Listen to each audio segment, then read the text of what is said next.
الحمد لله رب العالمين والصلاة والسلام على نبينا محمد وعلى آله وصحبه أجمعين۔ محترم سامعین، اللہ تعالی الجبار ہے، ذوالجلال ہے، اس لیے آسمان و زمین میں ہر ایک اللہ تعالی سے خائف ہے۔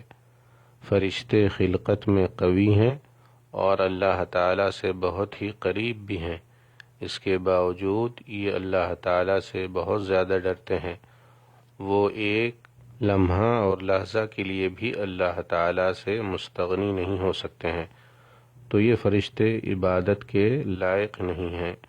عبادت کے لائق تو صرف اللہ تعالیٰ ہے۔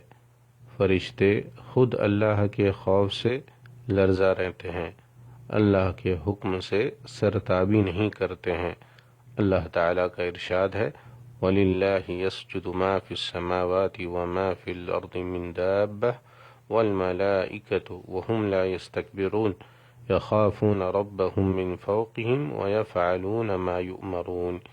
یقیناً آسمان و زمین کے ہر جاندار اور تمام فرشتے اللہ تعالیٰ کے سامنے سجدے کرتے ہیں اور ذرا بھی تکبر نہیں کرتے، اور اپنے رب سے جو ان کے اوپر ہے کپ کپاتے رہتے ہیں، اور جو حکم مل جائے اس کی تعمیل کرتے ہیں۔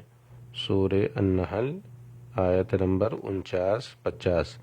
اللہ تعالیٰ کا ارشاد ہے، وَهُم مِّن خَشْيَتِهِ مُشْفِقُونَ وَمَن يَقُلْ مِنْهُمْ إِنِّي إِلَٰهٌ مِّن دُونِهِ فَذَلِكَ نَجْزِيهِ جَہَنَّمَ۔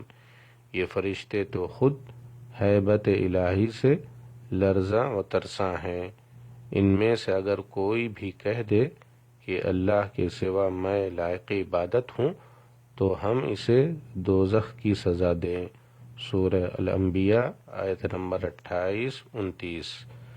جب اللہ تعالیٰ کسی امر کے بابت کلام یعنی وحی فرماتا ہے تو آسمان پر موجود فرشتے ہیبت اور خوف سے کانپ اٹھتے ہیں اور ان پر بے ہوشی کی کیفیت طاری ہو جاتی ہے۔ حَتَّى إِذَا فُزِّعَ عَنْ قُلُوبِهِمْ قَالُوا مَاذَا قَالَ رَبُّكُمْ قَالُوا الْحَقَّ وَهُوَ الْعَلِيُّ الْكَبِيرُ۔ یہاں تک کہ جب فرشتوں کے دلوں سے گھبراہٹ دور کر دی جاتی ہے تو پوچھتے ہیں، تمہارے پروردگار نے کیا فرمایا؟ جواب دیتے ہیں کہ حق فرمایا، اور وہ عالی مقام بزرگ و برتر ہے۔ سورہ سبا آیت نمبر 23۔